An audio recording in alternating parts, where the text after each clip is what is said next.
నమస్తే, welcome to Y news. నేను కళ్యాణి.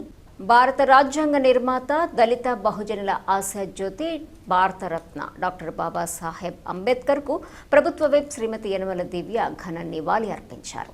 కాకినాడ జిల్లా తునిపట్నంలో కూటమి దళిత నేతలు ఏర్పాటు చేసిన అంబేద్కర్ జయంతి వేడుకలకు ముఖ్య అతిథిగా విచ్చేసిన ఆమె గొల్లా అప్పారావు సెంటర్లో న్యాయ కోవిదుడు అంబేద్కర్ విగ్రహానికి పూలమాల వేసి నివాళులర్పించారు.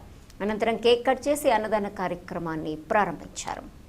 అంబేద్కర్ జయంతి సందర్భంగా ప్రభుత్వ విప్ శ్రీమతి యనమల దివ్య ఆలోచన కార్యరూపం ఇవ్వబోతున్నారు. తునిపట్టణంలో జరిగిన న్యాయ కోవిదుడు, వివక్షత లేని సమాజ స్థాపనకు అలుపెరగని కృషివలుడు, భారతరత్న డాక్టర్ బాబాసాహెబ్ అంబేద్కర్ 135వ జయంతి వేడుకలకు ముఖ్య అతిథిగా విచ్చేసిన ప్రభుత్వ విప్ యనమల దివ్య జై భీమ్కు నివాళులు అర్పిస్తూ తుని నియోజకవర్గంలో నలుదిశలా ఉన్న అంబేద్కర్ విగ్రహాలు పాడవకుండా షెల్టర్లు నిర్మిస్తామని స్పష్టమైన హామీ ఇచ్చారు. మాజీ ఆర్థిక మంత్రి రమణ రామకృష్ణుడు ఆదేశాలతో తుని నియోజకవర్గం కూటమి దళిత నేతల ఆధ్వర్యంలో తుని పట్టణంలో బడుగు బలహీన వర్గాల ఆశాజ్యోతి డాక్టర్ అంబేద్కర్ జయంతి వేడుకలు అట్టహాసంగా జరిగాయి. స్థానిక గొల్లప్పారావు సెంటర్లో ఏర్పాటు చేసిన అంబేద్కర్ జయంతి కార్యక్రమానికి ముఖ్య అతిథిగా విచ్చేసిన ఎమ్మెల్యే యనమల దివ్యకు తుని నియోజకవర్గ దళిత సోదరీమణులు ఘనంగా స్వాగతం పలికారు. ఇక్కడ రాజ్యాంగ నిర్మాత డాక్టర్ బాబాసాహెబ్ అంబేద్కర్ విగ్రహానికి దళిత నేతలతో కలిసి పూలమాలలు వేసి నివాళులర్పించిన ఆమె అనంతరం కూరపాటి రఘు అధ్యక్షతన జరిగిన అంబేద్కర్ జయంతి సభకు హాజరయ్యారు. దళిత నేతలతో కలిసి కేక్ కట్ చేసిన ఎమ్మెల్యే యనమల దివ్య భారత రాజ్యాంగానికి కట్టుబడి సమాజం కోసం కృషి చేస్తామని, అంబేద్కర్ జీవితాన్ని ఆదర్శంగా తీసుకుని అదే స్ఫూర్తితో పనిచేస్తామని సైనికులతో ప్రతిజ్ఞ చేయించారు.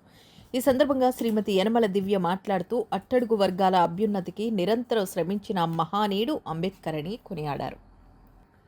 కూరపాటి రఘు అధ్యక్షతన జరిగిన ఈ కార్యక్రమంలో దళిత నేతలు లంకా సునీల్ రాజు, కూరపాటి రఘు, బోడపాటి శ్రీను, శాఖ సుభద్రరావు, జువ్వాల సత్యబాబు, సిద్ధాంతపు సత్యబాబు, పెదపూడి గవరయ్య, తుమ్మలపల్లి నాని, బోడపాటి అప్పారావు, గుటాల అప్పారావు, డేగల నాగార్జున, తాటిపాక సురేష్, బోడపాటి నాగమణి, వారా జ్యోతి, నెలపర్తి సత్యవతి, జనసేన దీనా, జనసేన శివ, బోడపాటి కిరణ్, జల్లు వాసు, ఆరుగురు నోకరాజు, దేవరకొండ గౌరీశంకర్, జి లక్ష్మణ్, కాలమహర్, జుత్తకు విజయ్, ఆరుగుల కృష్ణ, బోడపాటి శిరీష, మట్ల అనిల్ తదితరులు పాల్గొన్నారు.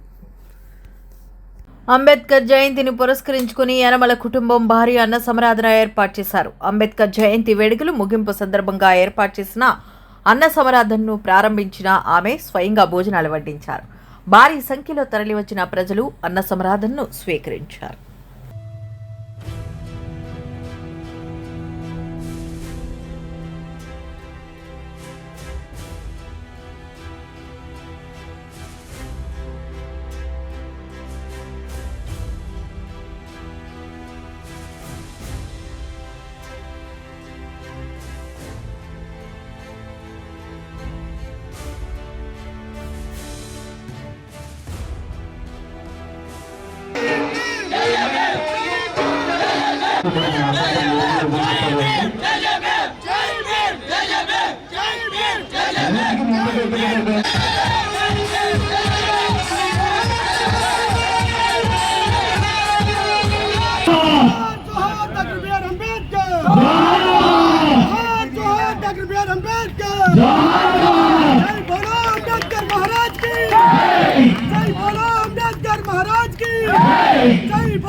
जय भीम, जय जय भीम, जय जय भीम, जय जय भीम, जोहार जोहार, जोहार जोहार, जोहार जोहार, जय भीम, जय जय भीम, जय जय भीम।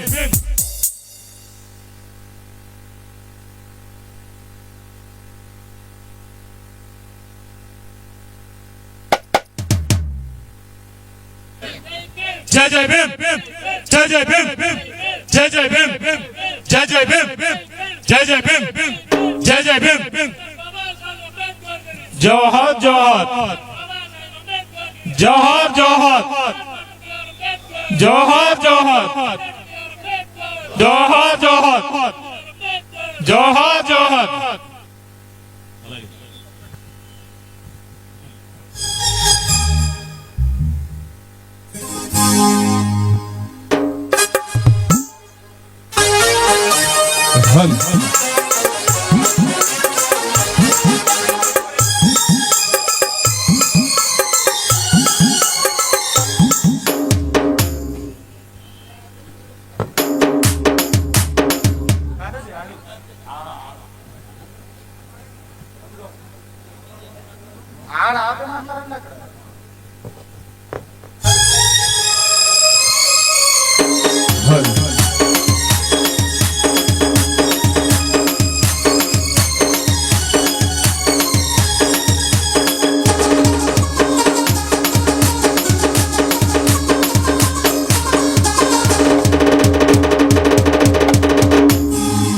అందుకో దండాలు బాబా అంబేద్కర్ అంబరాన ఉన్నట్టి ఈ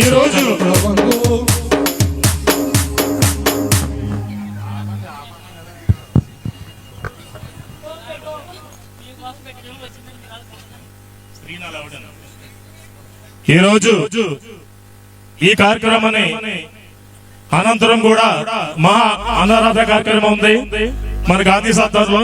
అందరూ కూడా ఆ కార్యక్రమం ముగించుకొని వెళ్ళవలసిందిగా కోరుతున్నాం. ప్రతి ఒక్కరు కూడా భోజనాలు ఉన్నాయి.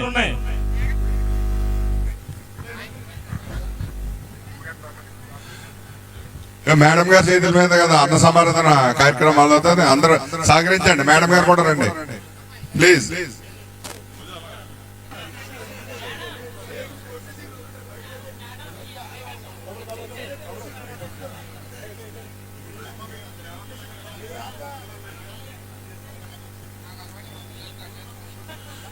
రండి రండి రండి,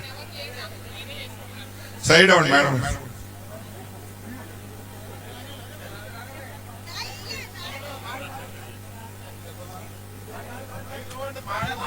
సార్ అక్కడ మైకల్గా ఉండి కొంచెం మైకల్గా ఇచ్చండి.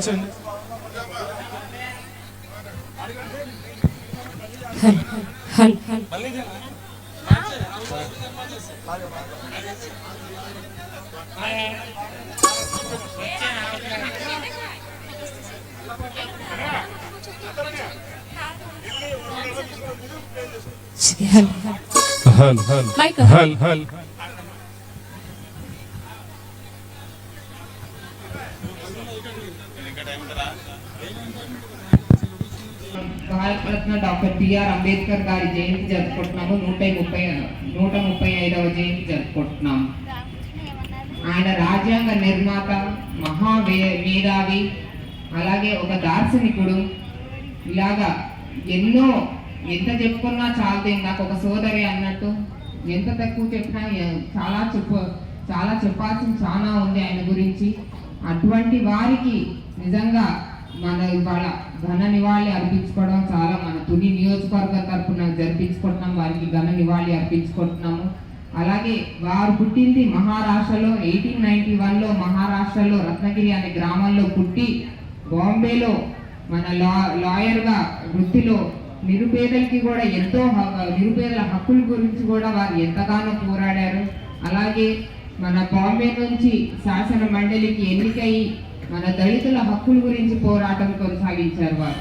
అలాగే మన సమాజంలో కుల వివక్షత లేకుండా అందరికీ సమాన సామాజిక న్యాయం అందించాలని ఎంతో పోరాటం చేశారు. ఇలాగా వారి స్ఫూర్తితో కూడా మనం అందరం మన యువత, ముఖ్యంగా మన యువత కూడా ముందుకు సాగాలి అని చెప్పేసి సమాజంలో కూడా ఏదో హక్కుల కోసం పోరాటం చేయకుండా సమాజంలో ఒక మార్పు తీసుకొచ్చి యువతకి ఒక వారికి వారంటూ ఒక మార్పు ఏర్పడాలని చెప్పేసి నేను మనస్ఫూర్తిగా కోరుకుంటున్నాను. ఈ సభ ద్వారా నేను యువతకు అందించే సందేశం ఇదే. మీరు ఊరికే మా హక్కులు అని పోరాడకుండా సమాజానికి మంచి చేయండి. ఒక మంచి మార్క్ అనేది మీరు ఒకటి ఏర్పరచుకోండి.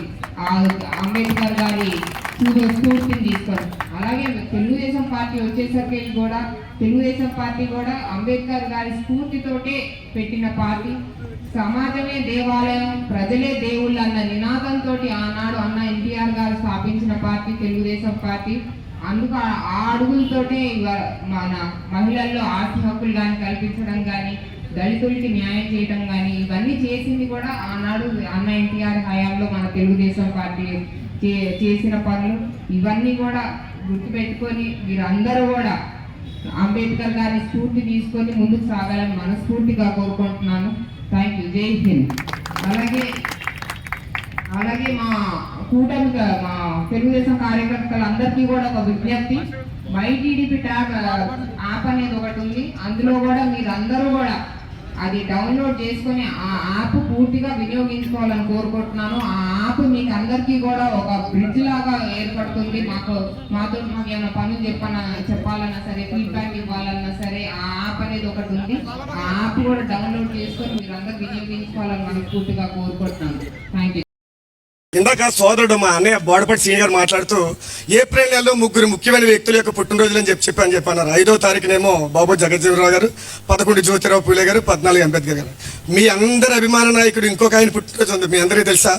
మీ మహిళలందరికీ కూడా రాజకీయంగా ఎంతో చైతన్యం ఇచ్చి డ్వాక్రా మహిళ సంఘాల పేరుతో మీ అందరిని సంఘటితం చేసి, మామూలుగా మహిళా మనులు అంటే బ్యాంకులో ఈ రోజు మీ ఖాతాలో లక్షల రూపాయలు నిల్వించుకొని మీ ఆర్థికంగా మేము స్వావలంబన సాధించడానికి కృషి చేసిన ఆయన మహానాయకుడు మన చంద్రబాబు నాయుడు గారి ఏప్రిల్ 20వ తారీఖు కూడా పుట్టినరోజు ఉంది. అది మీ అందరూ కూడా గ్రహించాలని చెప్పాను.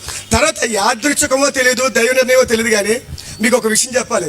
అంబేద్కర్ గారు న్యాయశాస్త్రం చదివారు. అలాగే మన ప్రీతమ నాయకులు యనమల రామకృష్ణ గారు కూడా న్యాయశాస్త్రం చదివారు. అలాగే అంబేద్కర్ గారు మొట్టమొదటి స్వాతంత్రం వచ్చిన తర్వాత మొట్టమొదటి యొక్క మామూలుగా లోక్సభలో ఆయన న్యాయశాఖ మంత్రిగా పనిచేశారు. అలాగే మరి నిజంగా దైవ నిర్ణయం అనుకుంటాను, మరి యనమల రామకృష్ణ గారు కూడా న్యాయశాఖ మార్చులుగా కూడా పనిచేశారు. తర్వాత ముఖ్యంగా ఏంటంటే ఆ మహిళలకి ఆస్తిలో హక్కు ఉండాలని చెప్పేసి ఆయన హిందూ కోడ్ బిల్ అని చెప్పేసి ఒక ప్రవేశపెట్టారు అంబేద్కర్ గారు. కానీ ఆ హిందూ కోడ్ బిల్లు పాస్ కాలేదనే కోపంతో అయినా మహిళలకు మనం కూడా ఆ హక్కులు ఇవ్వకపోయినా, వాళ్ళకి రాజకీయంగా కానీ సామాజికంగా ఆర్థికంగా మనం తోడ్పడకపోతే ఈ సభలన్నీ వ్యర్థమని చెప్పేసి మీకు హక్కులు ఇవ్వలేదన్న కారణంతో కోపంతో ఆయన న్యాయశాఖ రాజీనామా చేశారు. కానీ రామారావు గారు, ఎన్టీ రామారావు గారు మన ప్రీతమ నేత, ఆయన వచ్చిన వెంటనే మహిళలకు ఆస్తి హక్కులో వాటా ఇచ్చారు. ఆ ఆస్తి హక్కు వాటా ఇవ్వడానికి కారణంలో కూడా కీలక పాత్ర మన యనమల రామకృష్ణ గారు ఎంతైనా ఉందని చెప్పేసి మీ అందరు గ్రహించుకోవాలి. కనుక ఏంటంటే మీరందరూ కూడా ఒక్కసారి మాత్రం మనకి ఏ నాయకులు అయితే సేవ చేశారు, తర్వాత మీకు చాలా మంది అనుకుంటారు ఏంటంటే ఏదో కాంగ్రెస్ గొప్ప చేసింది, అంబేద్కర్ అంటే ఎస్సీస్కి ఏదో సాయం చేసిందని చెప్పారు. అదంతా కాదు.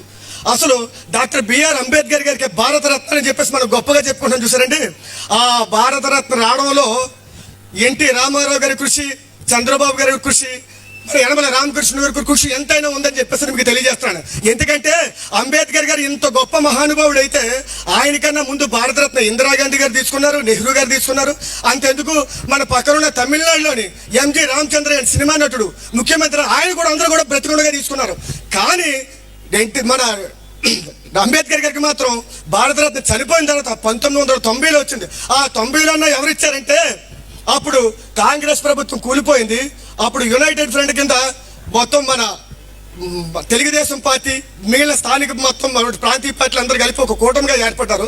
దానికి కన్వీనర్గా ఎన్టీ రామారావు గారు ఉన్నారు. ఆయన ఎన్టీ రామారావు గారు కన్వీనర్గా ఉన్నప్పుడు ఇటువంటి మన రాజ్యాంగాన్ని రచించి మనకందరికీ రాజకీయ హక్కులు కల్పించినటువంటి మహాన్నతుడు కూడా భారతరత్న ఇంకా ఎందుకని చెప్పేసి పోట్లాడి కూడా భారతరత్న ఇచ్చారంటే మరి తెలుగుదేశం ప్రభుత్వం గొప్ప చేసిందా దళితులకి?